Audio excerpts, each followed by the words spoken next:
Hello. Statins are so widely prescribed that in the United States, 90 million people are told to take them every year. And in the entire world, 200 million people are being told they're good for their health. Yes, they're really widely prescribed, but my patients have lots of questions about why are they prescribed so much? Do I need to be taking them or not? And are they actually helping me or hurting me? Today we're going to start with the idea of why are we actually being told to take them, the real problem we're trying to solve, and then you get to make a choice. Depending on your decision, some of you will say, I don't need to watch this video, and you'll go live your life in happy, productive ways. Other people will say, I really want the next information so I can be educated. For those people, we're going to talk about how the atherosclerosis system actually works, things that you can do throughout your lifetime that are quite effective for most people, and you never have to take any medications, what statins do that's good, what statins might do for some people that could be potentially bad, and how to minimize that risk, and other alternatives. Along the way, throughout the video, we're going to talk about some of the common misconceptions and misunderstandings about statins so we can use the research to make better informed choices. So let's do it.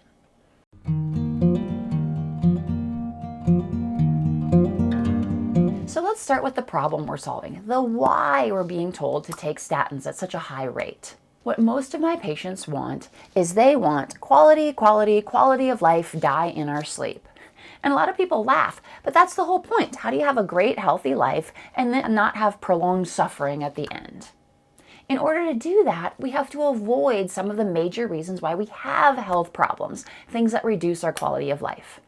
Cardiovascular disease is one of the biggest problems that the world, and especially the United States, faces. Depending on what year they look at and exactly how they define the problem, over 20 million people in the entire world die from cardiovascular disease every year. Almost 1 million people die from it in the United States every year. Every 36 seconds, someone dies from complications of cardiovascular disease. But it's not just that people are dying at an alarming rate and dying earlier than they need to, but they're also suffering problems, health problems, disability, things that lower their quality of life. Every one of you knows someone who's had a heart attack, a stroke, or other complications from cardiovascular disease, and it's made their life harder and lower in quality. So this is a real issue impacting us and our loved ones, and we don't want to suffer from it. So how do we go about minimizing that risk, not suffering so much from it, not dying, not having those problems? Arteries, the vessels in our body that are carrying blood away from the heart at the time when it's rich in oxygen and glucose, the energy that our cells use, and other micronutrients.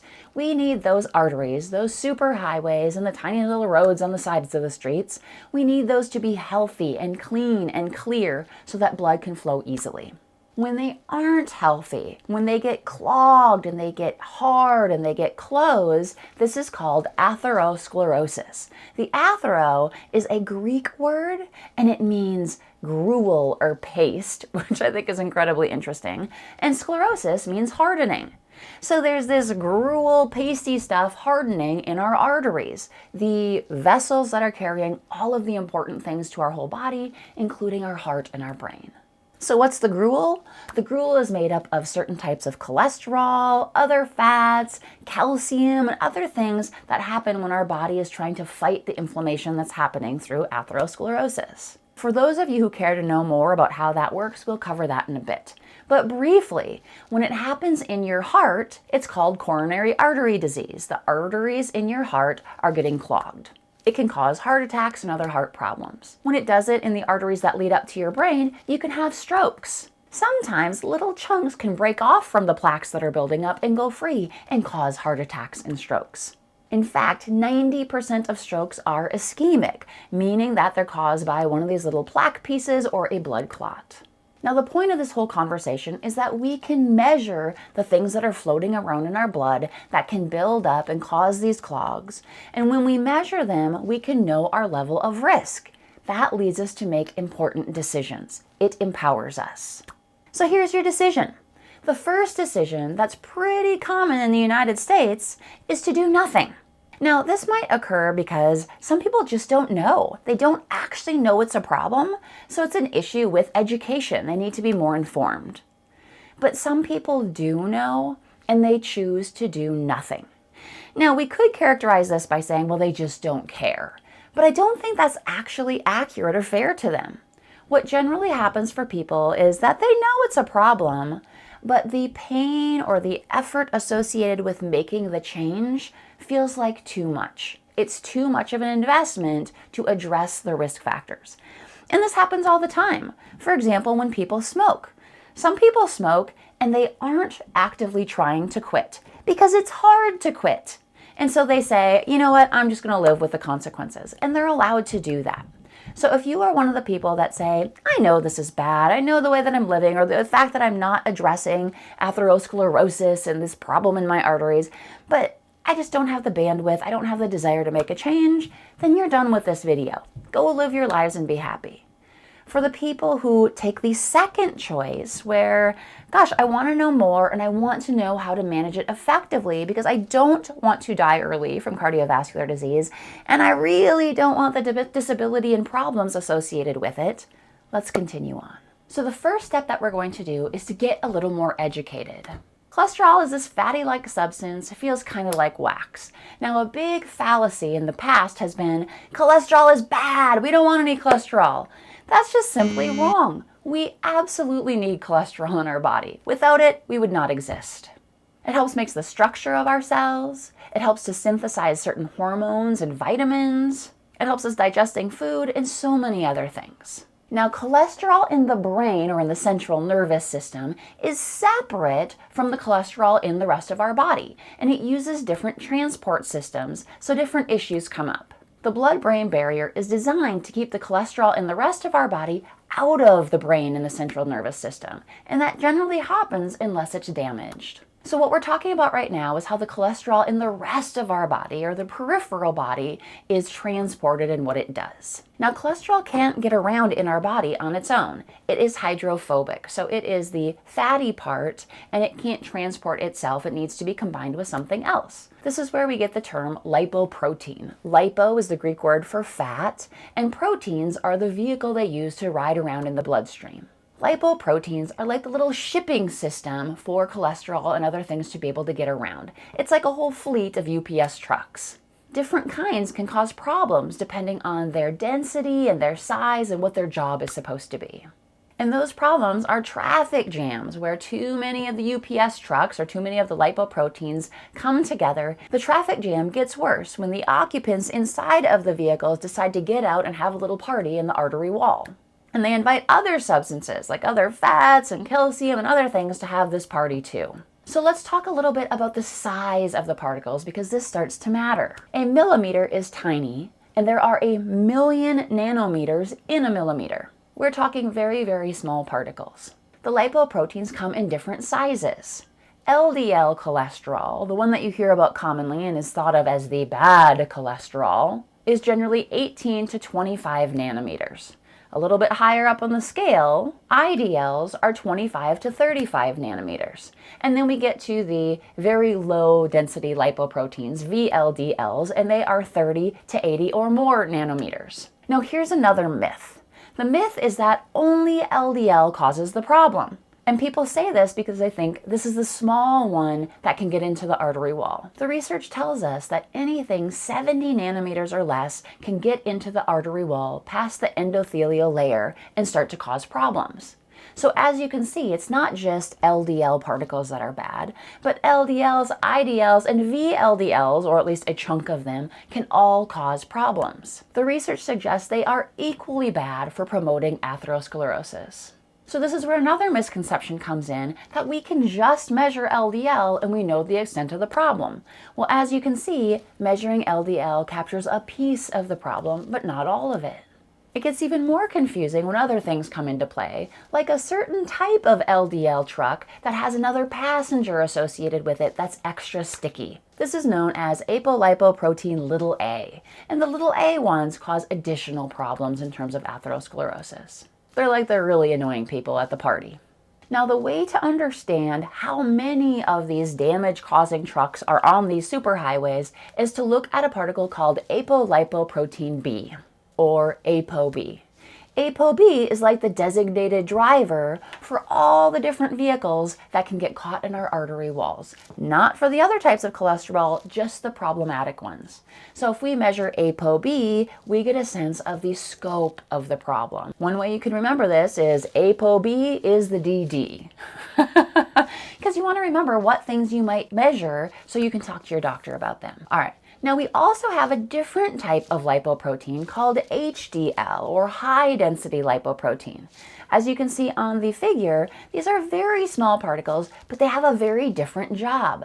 They are like the recycling or the cleanup trucks. And as they float through our bodies, they are picking up extra or excess cholesterol, bringing it back to the liver where it is recycled out of the body. They are helping the cholesterol problem and buildup.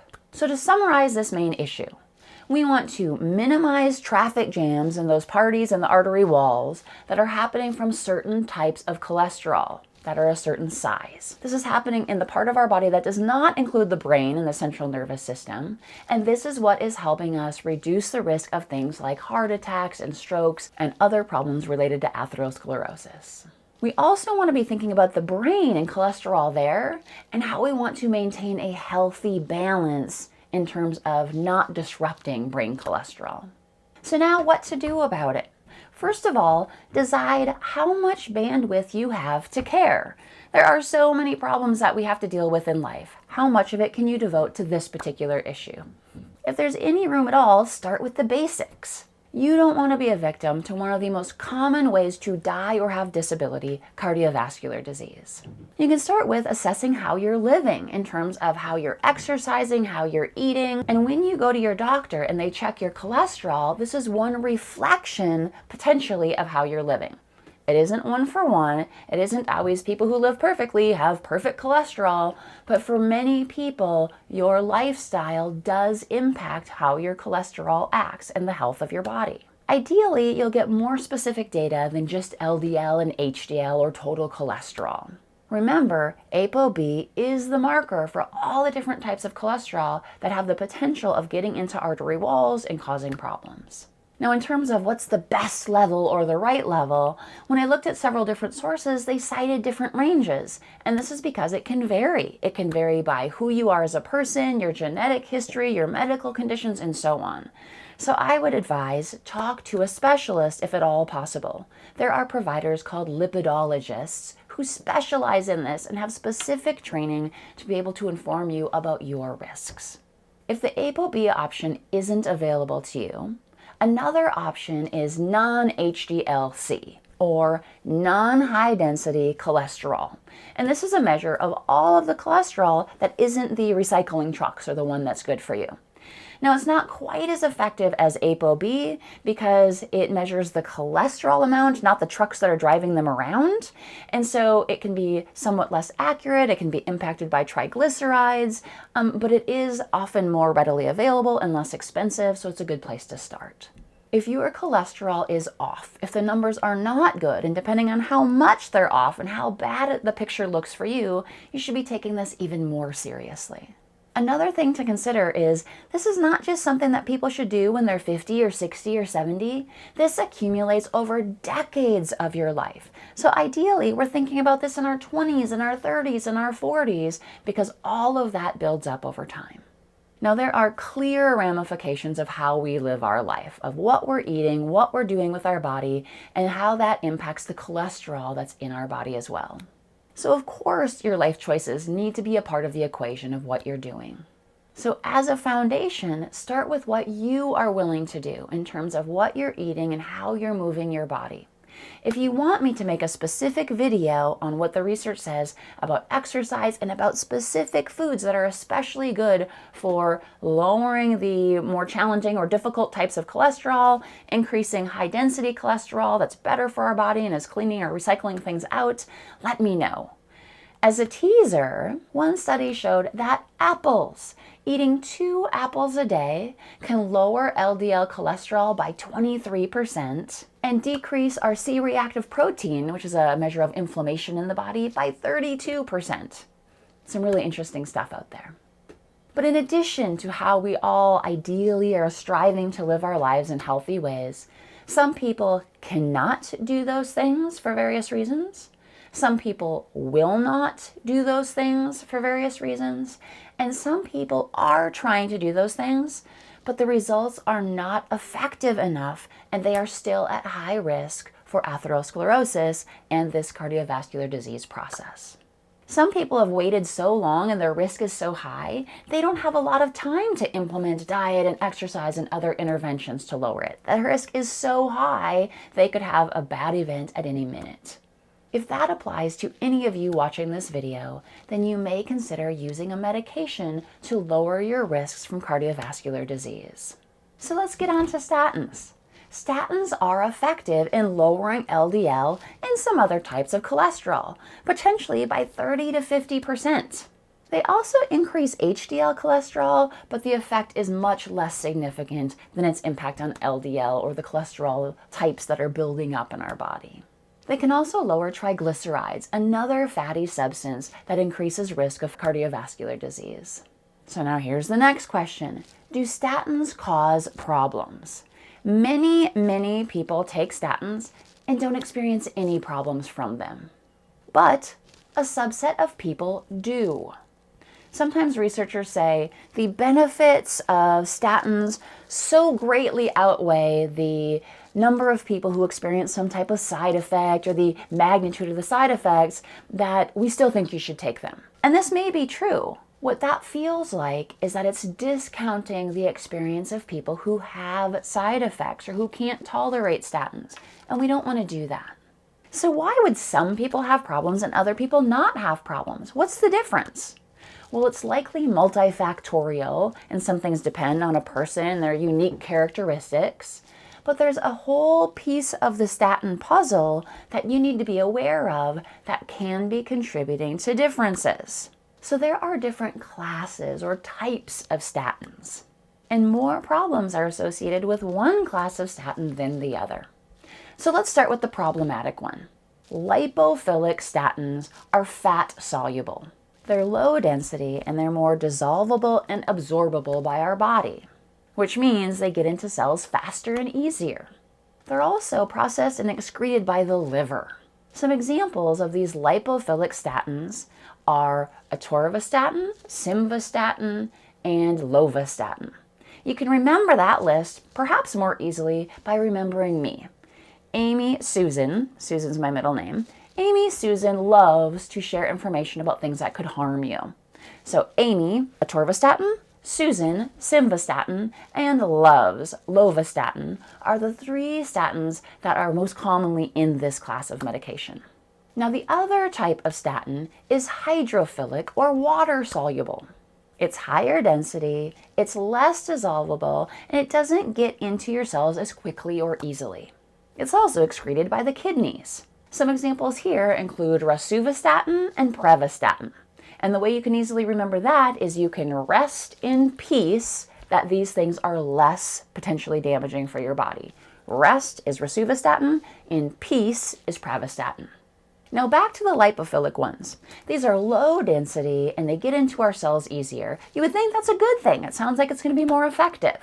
We don't have all the answers yet through research, but here's the ideas of why they might be more problematic. The thought is that they can get through the blood-brain barrier into the brain and central nervous system more easily, potentially causing cognitive problems. It's also possible that they're getting into muscle cells more easily, which potentially causes more problems. So the ease of getting into cells and the availability to the cells may be the things that's pushing people over the edge. It appears to be worse with the more lipophilic that they are, and it appears to be worse the higher the dose.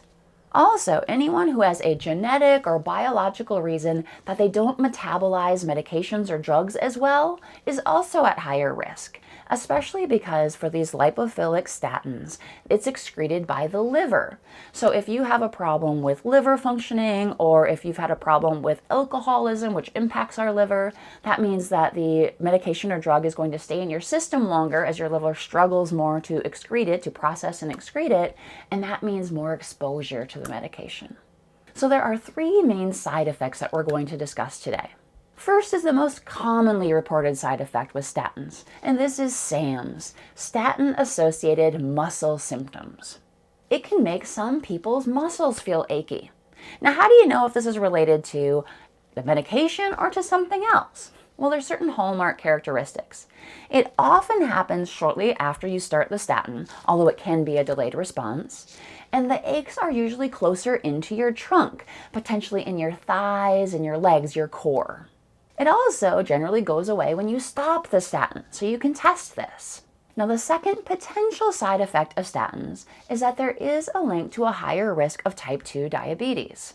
This particularly happens at higher doses, but it's generally in people who are already at risk for diabetes, the people who are just about over the edge of a diagnosis or having symptoms that qualify for this diagnosis of diabetes. What statins appear to do is accelerate the process, maybe by 3 to 6 months. Now, the third side effect that's most relevant to this channel on brain health and quality of life is the effect of having cognitive problems. Some people, in particular using these lipophilic statins, can experience cognitive problems shortly after starting to take them and/or when the dose increases. Studies have suggested that some subset of people can experience problems with attention, working memory, mental processing, and learning. What the studies also suggest is that when you stop taking the statin, these problems resolve. What's also interesting was there was some research where they said, okay, how much of this is to the statin actually causing a problem and how much of this is placebo? They think it's supposed to cause a problem. In fact, some people are prone to the placebo mistake. I think this is going to be bad for me. Therefore, in the study where some people got a statin and some people didn't, but they were told it was a statin, even the people who didn't get the statin were reporting the problems, thinking they were on a statin. Now, this isn't everybody, but some people are prone to that suggestive effect. So let's be aware of it. If you think you're experiencing problems, you can go off the medication. If you get better, you can try it again later. They call this a challenge. You're challenging it again, a re-challenge. And if you continue to have the cognitive problems, fine. Now, what we really want to clarify, and that is a cause of more confusion around statins, is the scope and magnitude of what we believe we know about the effect of statins on your brain functioning. What the research is suggesting is that when some people take statins, a subset of those people, especially for the lipophilic statins, can experience some cognitive problems that resolve once you stop taking the medication. This is not something we would call dementia, because dementia is this idea, and it's actually a major neurocognitive disorder nowadays, but this idea that it is a neurodegenerative condition that is caused by something that's altering the structure and balance of your brain, and that is generally not reversible in that way. You stop something and it goes away. So what does the research say about long-term impact of statins on brain functioning? Well, one part of the answer is it's not completely clear, that there is some ambiguity and some mixed results. There is no consistent research saying that statins cause dementia. The research doesn't clearly state that it is overall beneficial in terms of preventing different types of dementia, but it does not yet show it's an indicator for causing it. So if you're considering the use of medications, one, try to be as up to date as you can on the research. They're finding out more and more information every day, and I will revise my thoughts and revise what I'm saying and guide you better as we find out more. In the absence of further research, we want to work closely with our provider. If you are worried that your doctor is not informed or that they are somehow influenced by the pharmaceutical industry, let's help you find a different one. I can honestly say I know several providers who are not taken over by the pharmaceutical industry or by other interests, despite what some people say. Work with the provider that you trust to address your concerns about the type of statin, the side effects that you may or may not experience, and what you can do if you do experience any of those. You may want to consider the hydrophilic statins at the lowest dose possible so we're not flooding our system with unnecessary medication. There are also alternatives to statins. Some are already available and others are coming through clinical trials, and I'll put a list of them right here on the screen so that you can look at them and look them up. We don't have time for them in the scope of this video. So there you have it, a review of what the issue is and why we're using statins, and some concerns that people have with ideas of how to address them. If this was helpful to you, you might consider subscribing to our newsletter, the This Beautiful Brain weekly newsletter that sends out every Sunday information on how to have a healthier brain and how to have a better quality of life. Thank you so much for joining us today, and I hope I'll see you at the next one. Bye-bye.